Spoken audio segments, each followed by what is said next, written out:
2006 when I was doing my master dissertation using Metaverse to develop international strategies for universities worldwide. So when you're talking about all the benefits, I was nodding my head like that, because there is tremendous benefits and opportunities. We can really use it to widening the access of education for the social good. But also there are challenges I think we need to manage as well. But generally, Thank you. I think... Thanks. Let's get to that in a minute. We're just doing intros. Thanks, Christina. We love your enthusiasm. Mohammed? I need to keep it short.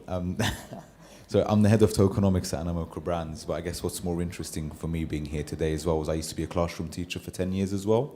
So I think there's a nice mishmash there for a lot of value that I can add hopefully to the conversation. Great. I'm Hannah Kansan. I also was a teacher many years ago. Was an NGO of a Web2 tech company, migrated to Web3 full-time last year. I'm a partner in a DeFi hedge fund. I'm founder of London Women Leading Web3. And I also work with Mohammed at Animoca on a project called TinyTap, which is an educational blockchain solution, which we will talk about soon. But first of all, I just wanted to go back to what you were saying, Didem, about the metaverse being so powerful for education, and in a sense, Minecraft is an existing metaverse as we speak, and I know because my son plays on it a lot. But my main question to the panelists today is knowing where education really is. I mean, Mo and I both were ex-teachers, so we really understand the resources that schools have, the classrooms, and we're not even talking about third world countries that don't have broadband issues. We're talking about in the UK, most schools cannot afford proper equipment to access the metaverse. And yet here we are talking about how important the metaverse is for education. So there's a little bit of a disconnect here. And I wondered what your thoughts are, panelists, on the reality of creating opportunities for education in the metaverse as we know it. Who wants to take that one? I guess in the past 15 years, we've seen an advancements in technologies. Having been a classroom teacher, seeing the relationship students have with their phones and with their online presence, it was a lot more of a motivating factor for them to be on their phone as opposed to be focused in the classroom. And I think there is a big disconnect. I also think that we haven't caught up with the technological advancements as of yet and how students are consuming information. I think to Didem's point, your son was learning via YouTube, and he's not alone in that, because within teaching there are so many different platforms. There's no unification on that front.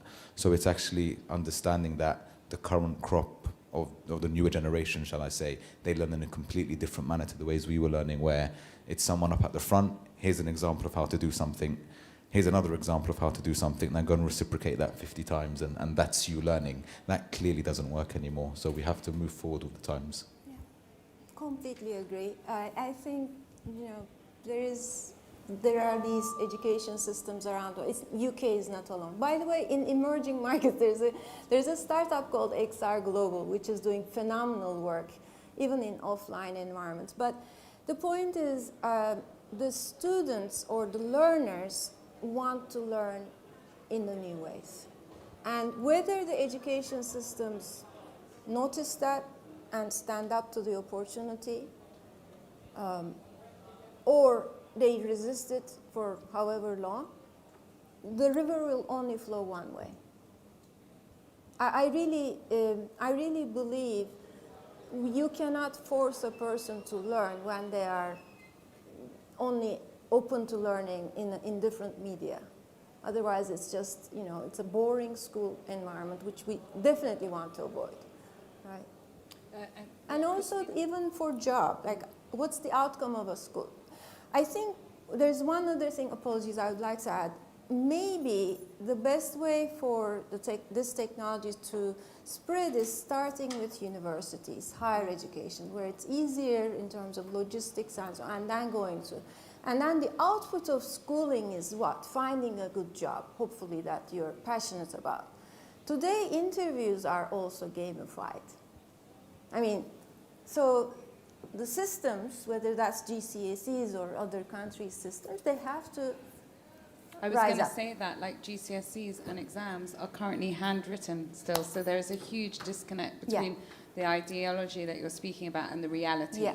And that's something that we have to bear in mind. Change it, Christina, yeah. did you have something to add there? Yeah, I just want to add on the university side, because my previous job is with QS, the university ranking agency. So I visited hundreds of world's top universities. And my personal impression about where is the best place to start use metaverse-related environments, it will be something too dangerous or too difficult or too expensive to experiment in real world. So that can be things like aerospace, it can be like military training, or things like medical surgery. And we see the headline news that one of the surgeons performed surgery with a twin based in Brazil with their head linked together. So they collaborate with a group of the world's leading experts using VR, putting all the information of the twin in the system, practice many, many times. Eventually, they successfully did the operation, which I think is a major miracle. It can be applied even wider. Yeah. Thank you. That was really interesting. I wanted to ask, is this working? I think the battery's died. Thank you. What are the best examples that you've seen currently in metaverse education, in your current practice? So you were saying, Christina, that you've actually experienced, the twin surgery, but with regards to education that you've seen currently on the market. Mo, do you want to? I don't think. Oh yeah, no, it is working. So I think internally, and there'll be a little bit of shilling here, so apologies in advance. Internally, we've recently invested in TinyTap. TinyTap is an edtech platform. If you're familiar with edtech platforms, they're actually not profitable.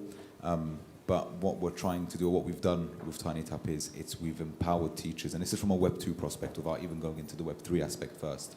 We've empowered teachers to be able to monetize on the different games they create for children to be able to learn. What we've then done is come up with a new type of NFT called the co-publisher NFT, where we've sold the future revenue rights, and these are already games that are producing revenue.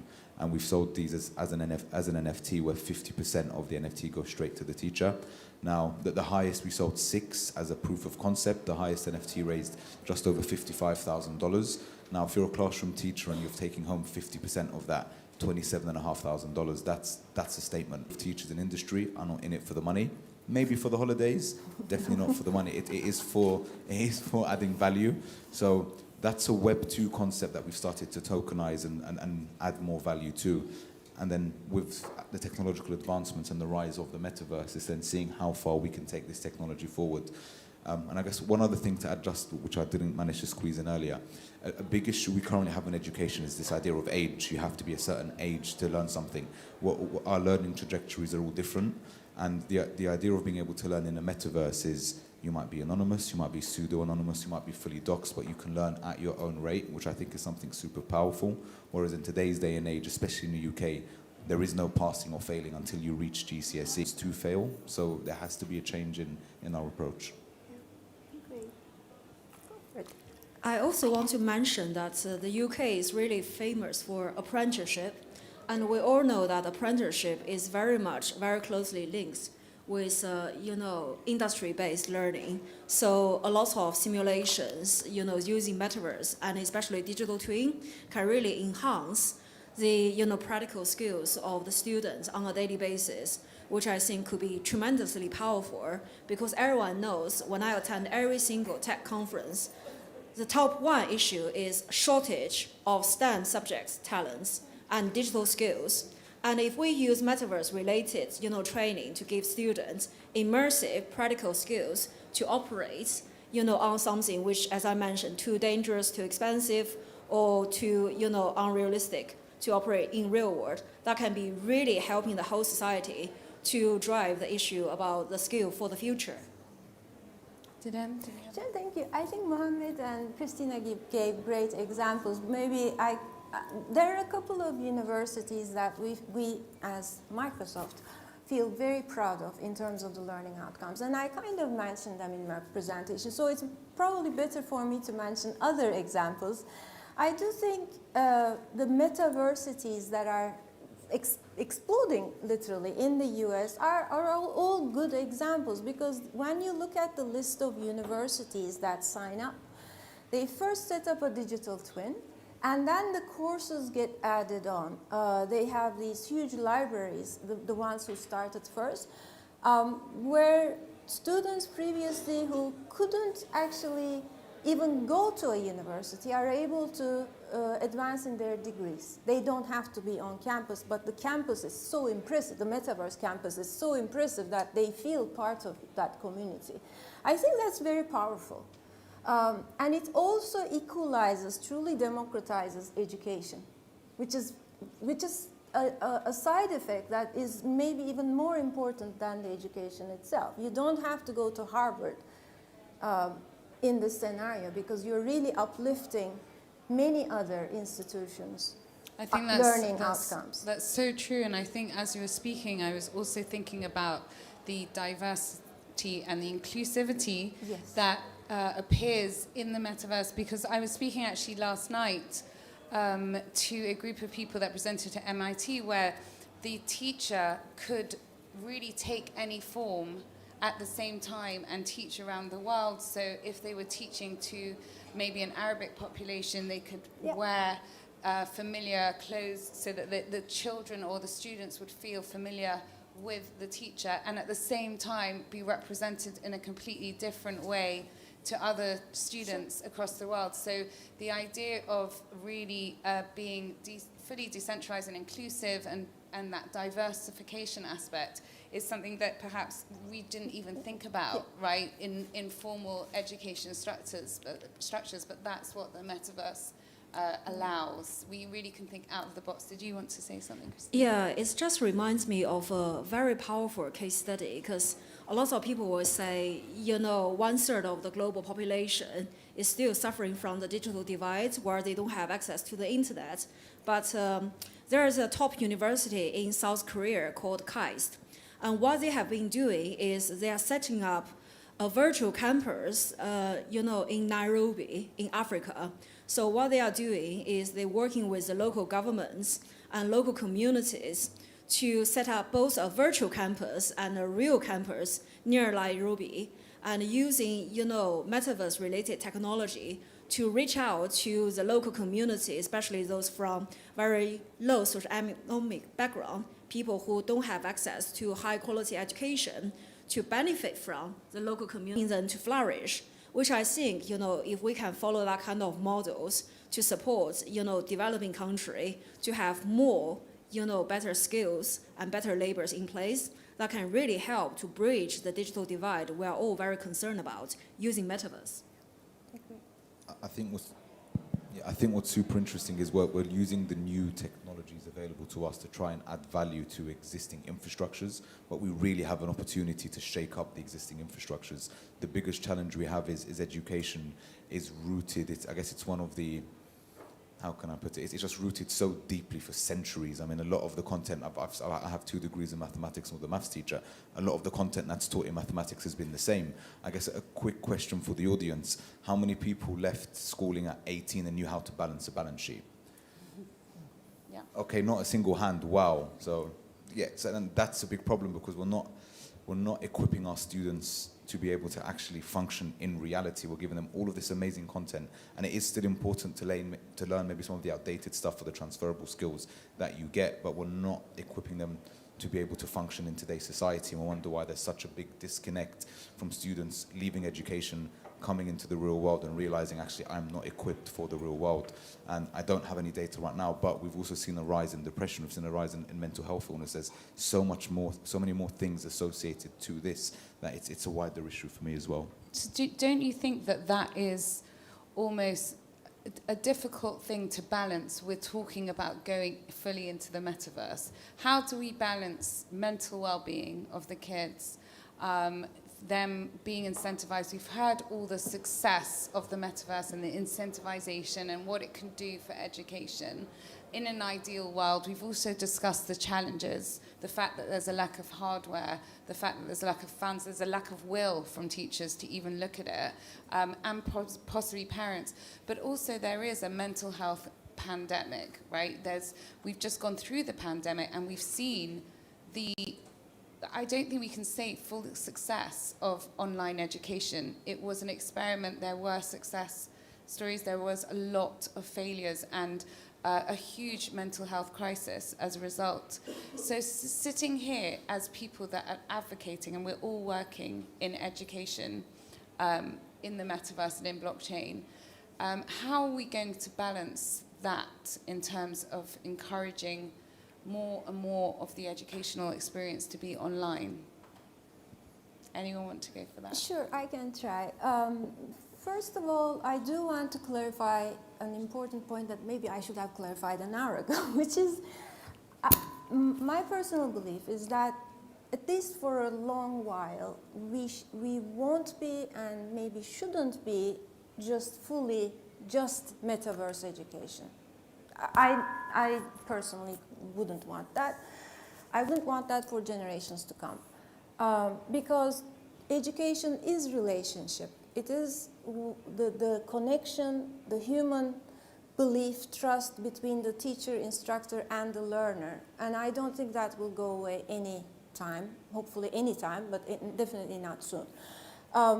Where metaverse becomes very powerful is for those subjects which are hard to think, hard to imagine, hard to grasp, or to your point, dangerous, expensive, whatever.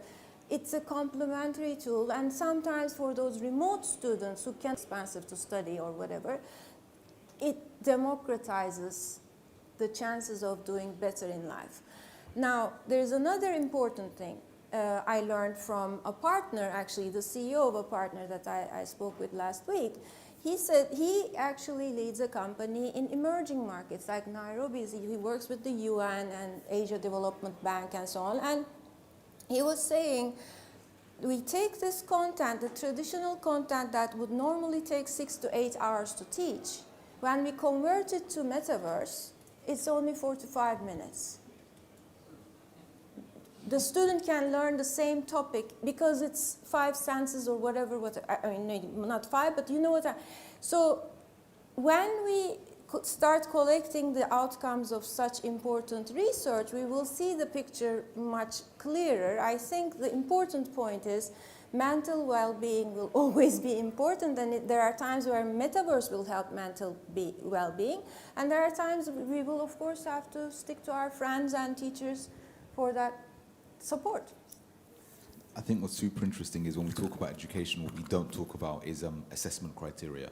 And the current assessment criteria is you learn all of this knowledge, and then at the end of the year, especially if you're in university or in GCSEs, you have to regurgitate all of this knowledge. That's not learning. I think we can all agree on that you don't actually consume, you're not, it's not learning, it's memorization. It's, can I pass the test? Yes, I can pass the test. I can get my A stars. I can get my first class honors, but that doesn't actually mean I've learned and fully understood what it is I'm learning. And we also have an opportunity to be able to change the assessment criteria. So I guess I have to learn about how they've condensed it from what assessment criteria they're using. Yes. Well, I'll hand over to Dr. Christina. I think another really important thing we all need to bear in mind is traditionally education is very much top-down approach from the teacher to the students.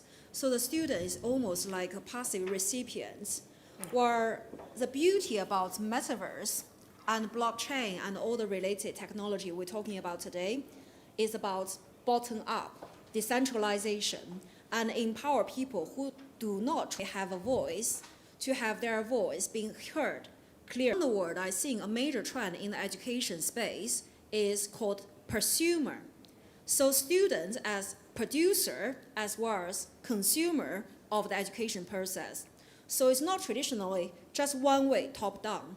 Now, using metaverse-related technology, we can also have bottom-up. So we meet each other in between. The position of both students, parents, societies, employers, as well as educators, we are all equal. So we can all contribute to this process, learning from each other to really help drive the whole lifelong learning agenda. And the World Economic Forum talking about we need to upskill 1 billion population by 2030. And I think a lot of this kind of learning will be more modular. So it's not going to be a degree, maybe 20 hours, each month for every single one of us to learn all kinds of different things, whether it's metaverse, AI, machine learning, anything, everything. That will be part of our lifelong journey. And the Metaverse can play a really powerful part to make it really engaging, fun, and enjoyable. Great.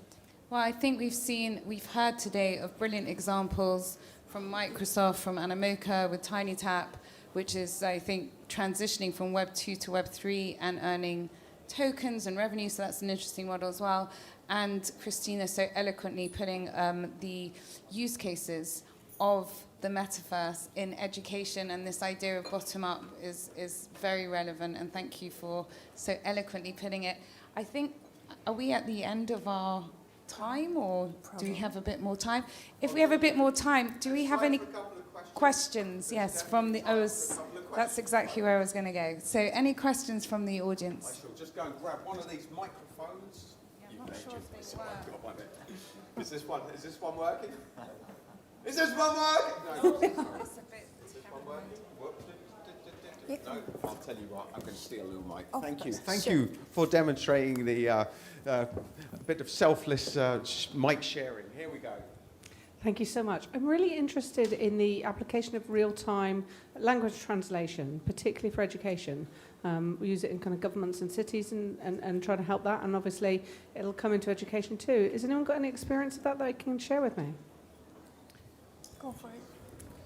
I was going to say on the TinyTap platform, which is actually a Web 2 platform, you have the ability for teachers to create content, and then it's localized. So the content can auto-generate in other languages. So a teacher can create content and then consume it in other countries. And we're looking now at bringing that over to Web 3 and allowing countries to almost create guilds and create content, generate those contents and then sell rights to that. So almost, again, generating income for the teachers who are creating at the same time. So there is, yes, actual examples of, real-time sort of translation tools going into the platform as we speak, yeah.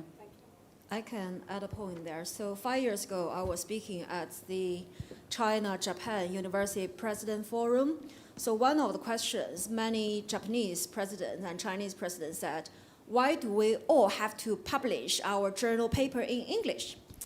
And then they said, because English is the world language, so if you publish in Japanese or Chinese, it didn't get cited internationally. So then what I was proposing is, let's use machine learning to automatically get whatever language you input in the database, either with Nature, Springer, or Elsevier, all the big database in the world for publishing house. They can automatically translate that, for the language you prefer to choose. And I said that, question to the, president of Elsevier, and he said, did you actually have someone working at Elsevier? Because that's something we are trying to do now. That's 5 years ago. And the thing they said is, 5 years ago, the terminology of very subject-specific language is still a little bit crude. But now, with all the great, power of quantum computing, with such massive, super powerful computing power, which can be 100 million times faster than anything we imagine. I'm sure Microsoft have been involved in that kind of area. So a lot of things about natural language, translation will be sorted in a few years' time, very quickly. I think is something that you might want to look into if you're interested is a program called Learning. Thank you. I thought I was okay. A program called Learning Passport that my amazing colleagues in Microsoft Education launched. I think it was right before the pandemic, but it took off during the pandemic. It was solving a huge problem, which is basically a learning platform to enable teachers and students, even in offline environments, for real-time translation. Because, for instance, we have quite a few Ukrainian students coming to the UK, right? And they usually don't know a word of, at that age, younger ages, they don't know a word of English. So this Learning Passport and some other similar tools basically solves that problem. And thanks to that, I think they are now in 43 countries already. It is amazing. So that's solving a huge problem, I think, especially for emerging countries. Sure. I hear quantum computing and I get scared. I don't want Bitcoin to get hacked, but that's it. No, it's quantum computing time. I think we'll have a little mini meltdown here. Technology is on the way, folks. It's a tsunami. It's going to engulf Bitcoin. Hopefully that will never happen. Actually, I was in an event yesterday in the parliament. There is content-resistant algorithm in place. So keep calm and carry on. Things will be fine. Exactly. And apparently, I'm working with a company now that's found a quantum-resistant cloud-based technology for securing passwords. So all this stuff's happening, folks. They're one step ahead of us. They're always one step ahead. We've got time for one more question, folks. If anyone's got one. I'm not sure who was first, but this was the hands that I saw. And I don't have a mic, so you're going to have to be loud. Be loud. Well, I'll tell you what, if you tell me the question, I shall bellow it out. Thank you so much. Now that's dedication to the cause. Give them a round of applause. Right, come on. We want to see you there. Thank you all so much for being here. My name is Nadine. I'm part of the Dream Conduit DAO, and our specialty is educating creatives in this space.